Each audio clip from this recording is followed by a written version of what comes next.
another episode of the fucking awesome game review show. Oh wow, it has been quite some time, hasn't it? I mean, I'm like so behind on this show that this video game that I'm doing has been out for quite some time now, and I'm finally getting around to doing a review of this. So I meant to do this a long time ago, but you know, shit happens, life gets in the way, and it won't let you go on YouTube and make your damn videos. So anyway, today's game reviewing is none other than Child of Light, right here. Look at that picture. Nice picture, huh? Yeah. So anyway, you're reviewing Child of Light today, a game that came out for everything. That's right. I mean, whatever system you had, like, you know, PS3 and up, it's like that. You got a version of this game. It came out on PS3, PS4, 360, Xbox One, and even, for some strange reason, came out on the Wii U. Right? Weird. Because apparently, nobody likes to make Wii U games anymore. So anyway, let's go ahead and get started. Child of Light starts out in the form of a poem where the narrator explains a girl named Aurora has seemingly died in her sleep.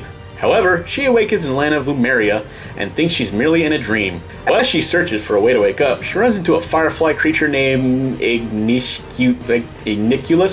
Yeah, I don't know. Who tells Aurora that the sun, moon, and stars have been stolen by the Dark Queen Umbra, and the land needs her help to save it.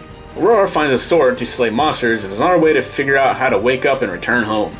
The moon, and the stars, and the sun. Oh, we're back to this thing. So anyway, yeah, wow, so the story starts out with the girl dying in her sleep at the beginning of the game. Is this written by Ubisoft or Disney? Child of Light seems like a basic turn-based RPG, and I can't exactly say I hate it for that. In this day and age of seemingly overcomplicated or even in some cases outright hand-holding battle systems, it seems kind of nice to go back to some basics sometimes. The game incorporates a 2-character battle party system, and you can get multiple characters and switch them out during combat. It gives you a chance to mix and match, or even switch out characters if one is on their way out, and can even lead to some decent strategy. Which is actually a pretty good concept. I mean, I think it's kind of, I thought it was kind of let down. You only get like 2 people per party or something like that, especially when monsters can attack you in like 3s and 4s or something like that. So I was like, I only get 2 characters, like 3 of these here. What the fuck is this? But anyway, you know, it works out pretty good. It's not a very complicated battle system. Very easy to figure out. As I said before, the battle system is turn-based. At the bottom of the screen is the active time bar, which lets you know who's up next for an attack. With some good timing, you can interrupt and cancel enemy moves. But be careful, as that can work both ways. As an added bonus, the little firefly dude, Niculus, however you say his name, I don't know. I can never seem to pronounce it.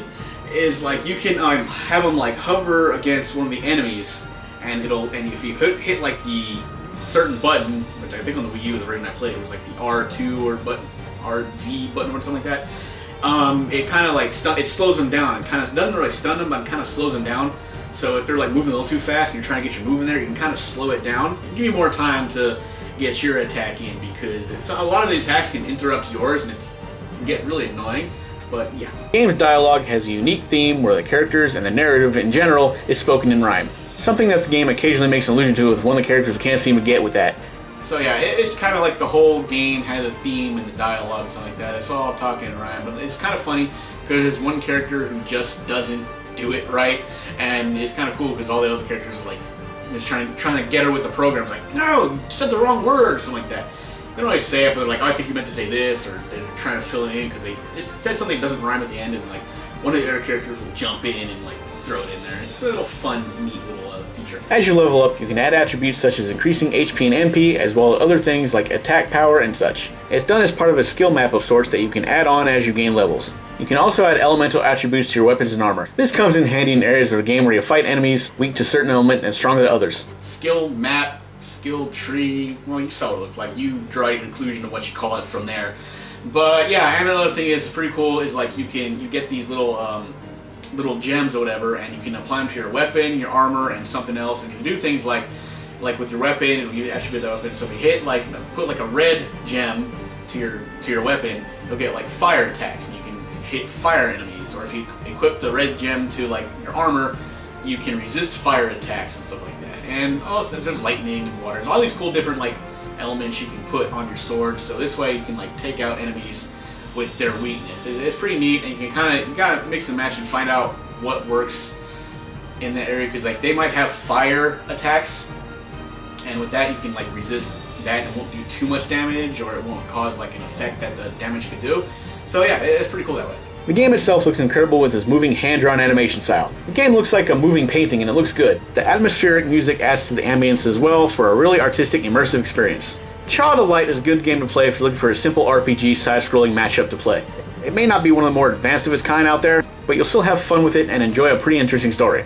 So yeah, basically that's Child of Light in a nutshell. You know, it's nothing spectacular, and you're probably going to get it through pretty quick. But it's a pretty fun game. It looks nice. It's got a nice story. It's got interesting characters and stuff like that you meet along the way.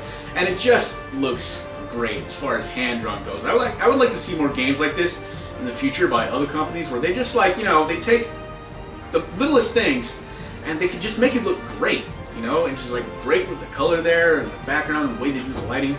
It all works very well with how they do it this game. I really hope to see more games like this in the future. I think it's like a independent type style game from Ubisoft or whatever, Ubisoft Montreal, which, despite the fact that the game's from Ubisoft, because, fuck Ubisoft, it was still a pretty decent game, and it's kind of nice that they will occasionally do games like this and not make a fucking Assassin's Creed game every year. Now they're doing 4 Assassin's Creed games a year. That's a topic for another time. But anyway, it's still a pretty good game, and I hope to see more of this from Ubisoft in the future. So I think this is a pretty solid game. I'm going to go ahead and give it an A, because it works very well. My only gripe with this would be is when you're playing on the Wii U, you can only play with the gamepad, which adds nothing to the game whatsoever. I wish you could just play with a regular Pro Controller. I mean, it's nice if you're not on the TV and you want to sit back and play the game, but when you're sitting there actually playing the game on the screen, the hell you need the remote for with the screen. So yeah, it's pretty good, and definitely check out this game if you haven't already. It's been out for a while. It's only $15. Who knows? Maybe on some system it'll go on sale, whatever. You get it for half price, or whatever. Either way, check it out. Pretty awesome game. This has been another episode of the Fucking Awesome Game Review Show. I will see you guys next time.